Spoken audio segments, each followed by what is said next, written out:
How's it going, everybody? Jerome here, back bringing you guys another video regarding some more Under Night In-Birth, or units for short. And this is a follow-up video towards the previous one where I talk about the information that was shared, where new content for Under Night is actually coming. Things are planned. Under Night In-Birth technically just has a future overall, and the director of the game in a video format said that he cannot share the information, and we're just gonna have to wait for that information to just drop on its own. Anyways, in that video, I said I lean toward the fact that maybe there's gonna be some balance changes regarding characters. Maybe there's gonna be some DLC characters coming into the fray. And I'm gonna say it right here. I think there are some characters that just may come into the fray in this game, or within the next future content that's going to be happening. Specifically, for you guys who do not know, I'm just going to say it right here and right now. Again, a couple months back, French Bread publicly stated that they are hiring for pixel artists alongside with programmers of a variety, and how they expanded their offices to obviously have a better workflow. So with that information, and that information alone, because after that, or even before that, there wasn't really anything drastic nor big that happened within French Bread, I stated that I believe that within the new content that is coming out, there may be a chance that some characters are going to be coming in as DLC. And within this video, I'm just going to share my speculations if the new content that the director of the game said is coming is going to have DLC characters. Now, I'm also going to say, just a fair warning, spoiler alert, the characters that I'm going to mention and some events that I'm going to mention are from the Chronicle mode of the game. So if you guys haven't played the Chronicle mode of Under Night, I highly recommend that you do. It's some really good stuff, but Access Games, or however you guys pronounce it, they really did a crappy job in terms of localization, because I promise you, my reading capability has dropped even more when I read all those typos. It's really bad. Anyways, let's just get started with who I think can make it in if the new content is DLC characters. First and foremost, I think Londrakia actually has a really big chance of making it in. He is, in the Chronicle mode, he is introduced as a really cool guy, no puns intended, and I mean that because guess what? He is the ice-powered character of the entire lore. He is a really cool guy. He takes his job seriously, but not too much where it's gonna, block out his common sense. Basically, he is the better Jin of the game, which I love. He is a really cool character. And in terms of history, him and Wagner actually have some rivalry going on. Fire versus ice, that kind of ordeal. And it's really interesting. Hell, him and Merkava, believe it or not, actually have a relationship together. Not in a bad way nor a good way. It's, neutral, if anything. Because he appears in Merkava's story, and Merkava, ripping through reality, introducing himself to Londrakia. They talk, and technically Londrakia promises that if they find a way to revert Merkava back into a full-fledged human, then he will do so. It's an actual promise that he technically made, and yeah, that just goes to show that Londrakia is a really cool character. But regarding Merkava really just even though he said that he doesn't believe it, but he's gonna keep it to him, and he takes Londrakia's belongings and fly off a mountain where they met into the city and dropped his things off. So making Londrakia run down an entire mountain to search for his belongings. It's really fun stuff. Anyways, Londrakia definitely has a huge chance of making it in. I would like it if he made it in, but other than that, he possibly has the highest chance within all these characters that I'm about to mention. He has the highest chance to make it into the next installment of the game, to possibly, if this new content is DLC characters. So Londrakia, awesome character, I want him. Second character is gonna be a bit of a stretch, but it is Ochre. Now, Ochre was introduced in Yuzu's story mode, where really Ogre was flirting with Yuzu not wanting anything of Ogre, and honestly just really thinking of Hyde specifically within her story mode. Anyways, Ogre is someone that a lot of people really want, including myself. But regarding events that happen within the Chronicle mode, you know, him literally just vanishing and dying, it's really impossible for Ogre to make it in. But let's just go stick it to the possibilities, right? And why I wouldn't mind Ogre to make it into this game. Now, even though I love the look of Ogre, I freaking love Ogre's design. It's so good. It's so good. His design and his charismatic nature isn't the reason why I really want him into the game. There is a moment within Yuzu's Chronicle mode, Ogre unleashes his power in front of Yuzu. And when Ogre unleashes powers in front of her, it was enough to put Yuzu on edge. Gate of Hades. And Yuzu, actually coming from a family who is not, I don't want to say highly respected, but who are possibly one of the strongest characters within Under Night lore, it was just a natural reaction, like, oh god, this guy is bad trouble. I better grab my sword, and so on and so forth, and prepare for battle. So, that is the only reason why I really want Ogre to be in this game. The lone fact that he made Yuzu technically scared was really, really awesome, honestly. So, yes, he's charismatic, he's a funny character, and he looks really badass, but I'm just being honest here. That one moment just really made me want him. Now, let's go on to the third character. The third character is more iffy than the other two I just mentioned. Uzuki. Now, for you guys who, you know, like Under Night, you guys would know how Uzuki looks, and don't know what Uzuki is. Basically, Uzuki is the witch character of the game. Her design shouts Soul Eater, and that's in a good way, because I really, really like her design. The problem about Uzuki, though, even though I wouldn't mind having her into the game, the problem about Uzuki is that we don't know what the hell or who the hell she is. And I mean that regarding from the arcade mode, especially the Chronicle mode, there's not that much information regarding her. But there is one ordeal that happened within the Chronicle mode. I believe it was in Chaos's, I'm not too sure. But basically, Chaos being the tactician of Amnesia. He is the literal brains of the group, because Gordo just does whatever the hell he wants. And Hilda, you know, being so overpowered, she has no tactical skills whatsoever. Because she's so powerful, she knows she's gonna win because her power is literally unlimited. So she just, you know, goes ham most of the time. So that's when Gord hired Chaos to be their tactician. Anyways, it's really interesting because in a moment, there was something where Chaos actually mentions Uzuki.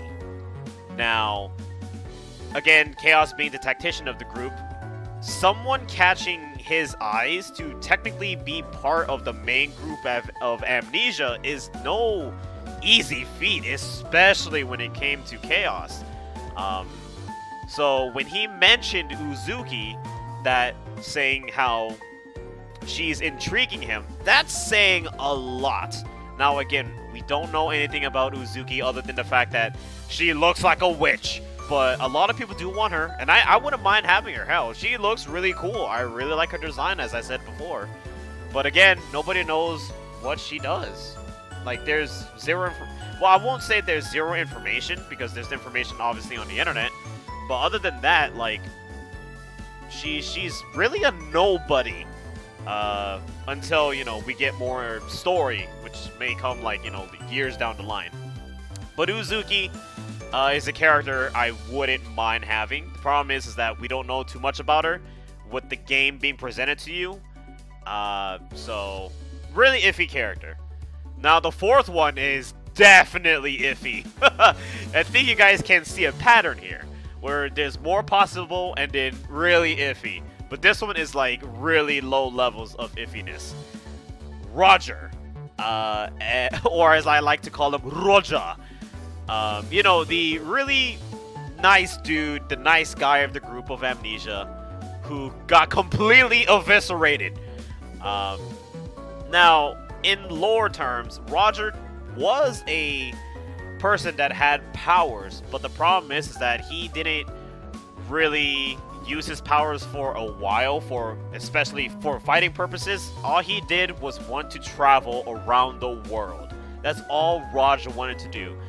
For you guys who haven't caught on though, or you guys who do not know, Amnesia is nothing but a group of friends. Hilda, Gordeau, Chaos, and Roger. Hell, even Enkidu was there. It's nothing. Well, let's just minus Enkidu because he's just there because Hilda thought he was powerful.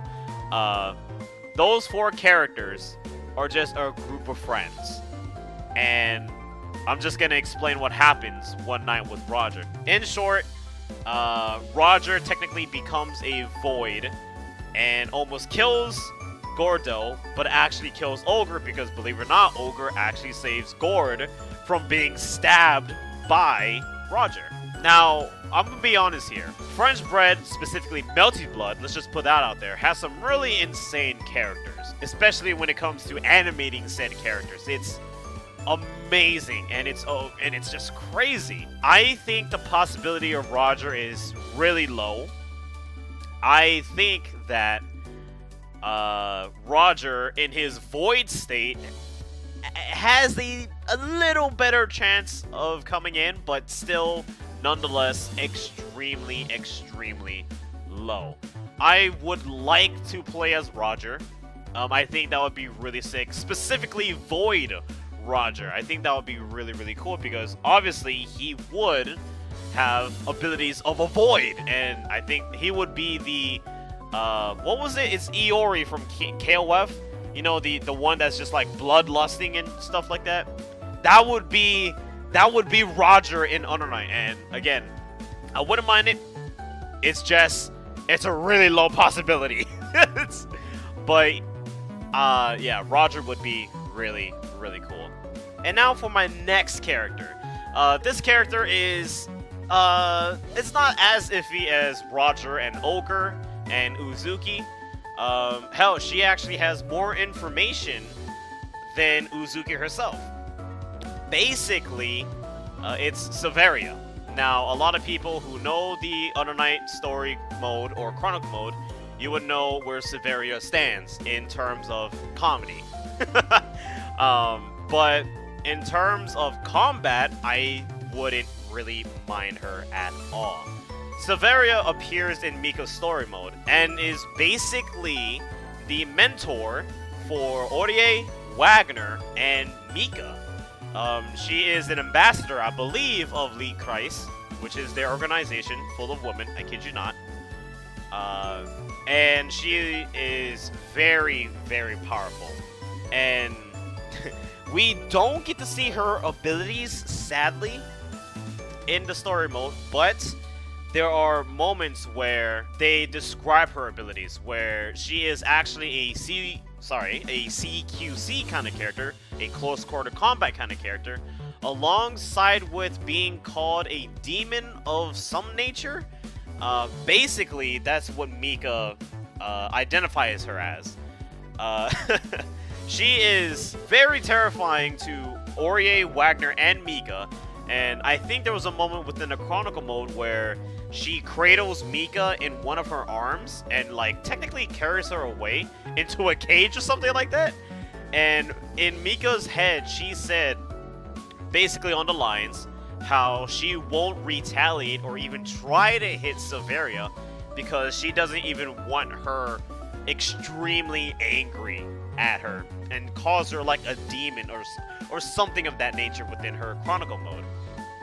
Saverio is a really, really funny character and an awesome one at that. And I'm just going to give you a really quick glimpse on what she does for Mika in terms of training. Now, again, this is all a spoiler alert, so fair warning if you guys didn't heed my other warning early on in the video. Mika hijacks a plane and flies to where Ochre is, right? And what Saverio does is launch... I cannot laugh at this. What Saverio does is launch missiles at the plane where Mika is in and blows the plane up, forcing Mika to jump out before the missiles make impact while she was still in it. And basically Mika is stranded on an island. It's it's hilarious. So I love Mika, I really do. She's one of the best characters in Under Night. I just really hate fighting against her. I'm just making that clear. But yeah, Saverio is a really sane character, and an insane one at that, when doing her little quote-unquote Spartan training for the girls. But as I said before, they describe her having martial art abilities, and she really doesn't mind getting down and dirty if need be. She will get dirty. Saverio is one of the characters I really wouldn't mind making it in, without a doubt. I would love it if Saverio made it in. But as I said before, she has a better chance than freaking Roger, that's for sure. But she's kind of on the same level as Uzuki, where not a lot of people know about her. But I can tell you right now that Saverio is a really, really cool character, and she's on this list of who I want technically to make it in to this next content thing that I am speculating may be DLC. But I think other than that, that is really all there is to it. Now, obviously, there are some characters that I specifically didn't mention, where other people would want in this game, like Zohar to Strix, aka Tsukiyomi as she goes by, even Sakurai, I guess is her name, to Murayama. And the two characters that I just mentioned are technically the babysitters of Wagner, because Wagner is like, she's not on house arrest, but she's more on the terms of you can't use your sword and shield. That kind of thing. She's like grounded or something like that. But basically, yeah, those other characters would be really interesting, but the ones that I just mentioned I think have a little bit of a chance. I know it's me saying Roger is really, really abysmal levels of chances, but some people want him, and I wouldn't mind having him either, so I had to put him on my list. But either way, that's it for my speculation video. I'll be back regarding some more Under Night as soon as news drops. And with that said, my name is Jerome, and I will see you guys within the next video.